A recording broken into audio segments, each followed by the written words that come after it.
Ladies and gentlemen, welcome to the most historic night. This is the King's Centenary. On to stage now. A gentleman we love.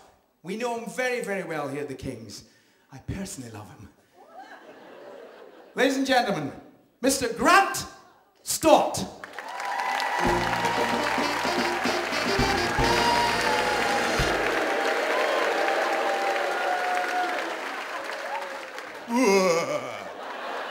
Come on, I'm a good guy now. I'm a good guy. Alan, quiet. Yeah. Alan, just one thing. Yeah. Could you bring it on, please? What? Could you bring it on my lectern, please?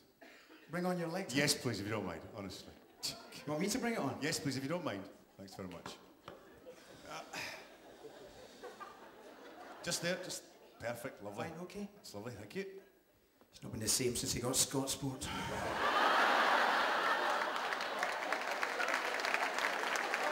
Yes, thank you, Mr. Stewart. Ladies and gentlemen, Alan is now on his way backstage to change into a dress, court shoes, and an old lady's wig. Nothing to do with the show, it's just how he likes to relax. Indeed, ladies and gentlemen, it is my pleasure and no small honour to take a bit of time from tonight's show to remind us why we're all here. We're here to acknowledge the fact that the King's Theatre, the grand old lady of Leman Street, is 100 years old. Yes. Now, when Alan first asked me to do this, he said, Grant would be delighted if you could get yourself involved, but please don't use this as a platform to plug your radio show. Now, to be honest, I was a little bit offended at this. I mean, what relevance, the fact that I'm on 97.3, fourth one, each and every Monday, Tuesday, Wednesday, Thursday and Friday between the hours of 9:30 and 12. What relevance that has to the proceedings tonight, I have no idea. I mean, some of you might not be aware that I'm on air every Monday, Tuesday, Wednesday, Thursday, Friday, between the hours of 9:30 and 12 on 97.3, fourth one. You might not know that. You might not even know that if you drive through to the west, you have to go to 97.6 on the FM waveband to get it. Or indeed 102.2 in the Pennycook area, if you like to pick it up there. Some of you might want to tune in online on www.fourthone.com. I don't know. But to be honest, I was a little bit black and fronted that Alan would have thought I would use such a cheap and tacky gag to start the proceedings, which is just not what I'm about at all, ladies and gentlemen. So, with the time just approaching 10 minutes away from 8 on 97... I'll take these off. Now, we begin. Over a century ago, on Saturday, the 8th of December, 1906, 23 years after the Lyceum first opened, some 4 years after Hibs last won the Scottish Cup in 1902, and a full 51 years before Scottsport first hit our screens, ladies and gentlemen. Those large oak doors at the front of the theatre were opened to the public for the very first time for the grand opening production of Cinderella. And as you're probably aware, Cinderella was back here at the King's over Christmas to mark the Centenary. And there were some striking similarities in both those productions. Both had real ponies. Both had a young starlet in the lead role. Both had a Cupid. But only one had a large, jowly man who said, "I'm no very well," over and over again. Gargantuan jowls, I tell you. You might have to do your research to figure out which one I'm referring to there. The King's Theatre, ladies and gentlemen, has seen many things in our history come and go. 2 world wars, 4 kings, 1 queen, and Mr. Bonies. I would no doubt imagine that a great many of you here tonight, like me, had your very first theatre-going experience here at the King's. I think I was just 6 years of age when I first heard those words, "Hoi, give me my garden, you cheeky wee bugger." But I digress. It wasn't until about a year later, in 1974, that I came here for the very first time, and I first heard those words that we've all come to associate with visits to this terrific building. "Where the hell have you been?" "Sorry, couldn't get bloody parked." I remember that night very well. I was brought here, sat up in the grand circle, and I was brought here with my grandparents. Pearl and Dean were their names. Of course, I just refer to them as Nana and Papa, Papa, Papa, Papa, Papa, Papa, Papa, Papa, Papa, Papa, yep.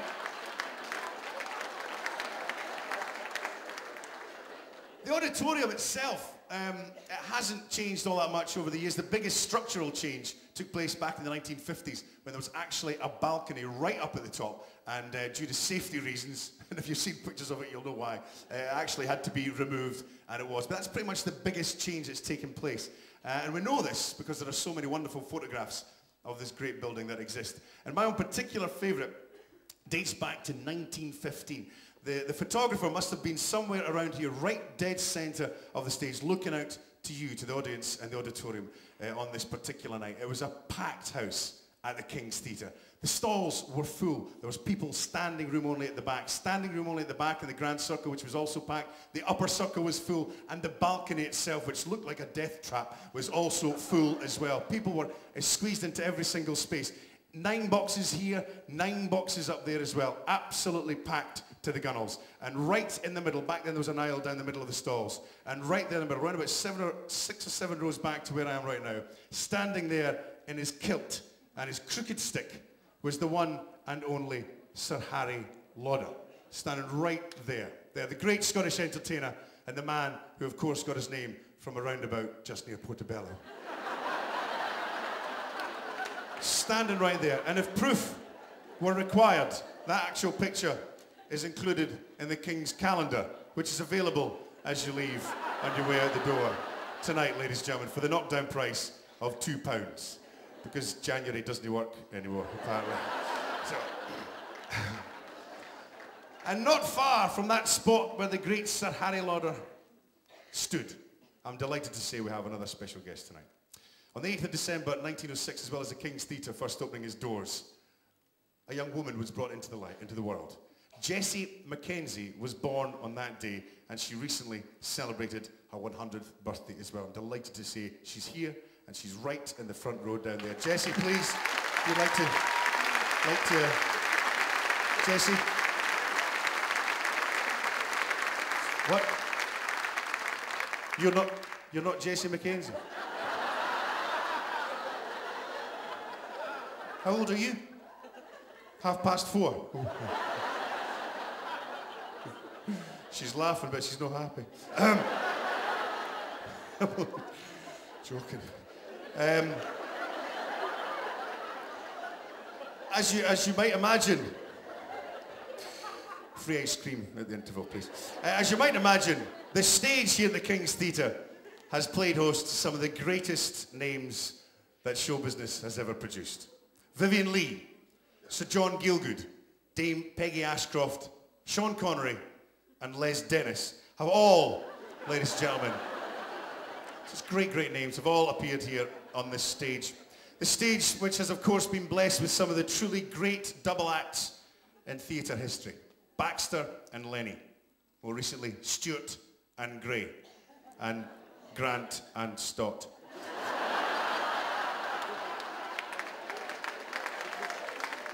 We do have some apologies. We of course invited some great stars of the past to come along and join us tonight. We've had a few apologies who couldn't be with us. Ronnie Corbett can't be with us tonight. He's golfing in Marbella. Stanley Baxter can't be here either. He's on holiday in Cyprus. And Maggie Ramage isn't here as she missed the 10 to 7 bus for Belerno. So apologies for Maggie. But it is really a fantastic, it's a wonderful building. The auditorium reeks of history. Through the front of house, it just reeks the heritage of the place, and backstage in some places, well, it just reeks, really, to be honest. But despite the names, it's the Kings that really is the star. To think of the laughter, the tears, the applause that have bounced off these walls over the years really does take your breath away. Again, like some of the areas backstage. But seriously though, the only tinge of sadness is, the fact is, as much as we celebrate the Kings being 100 years old, the fact is, the King's Theatre is 100 years old, and as such, she's very tired, and she is in need of some TLC. And to be honest, it's almost heartbreaking to see the condition that she's in. We can all but hope and pray that those who have the power of the purse get their fingers out and get her sorted as soon as possible. I'd like to bring on Alan, actually. Is Alan there in the wings? I'd like to, just to close. This is, as you can imagine, a great thrill for me to be here. And I would like to just personally thank Alan, if he could just come on. Alan Stewart, ladies and gentlemen, just to come back on. Alan. Hey, What are you doing? didn't know I was going to do this, did you? No. Before, no, what? Could you take my lectern off, please?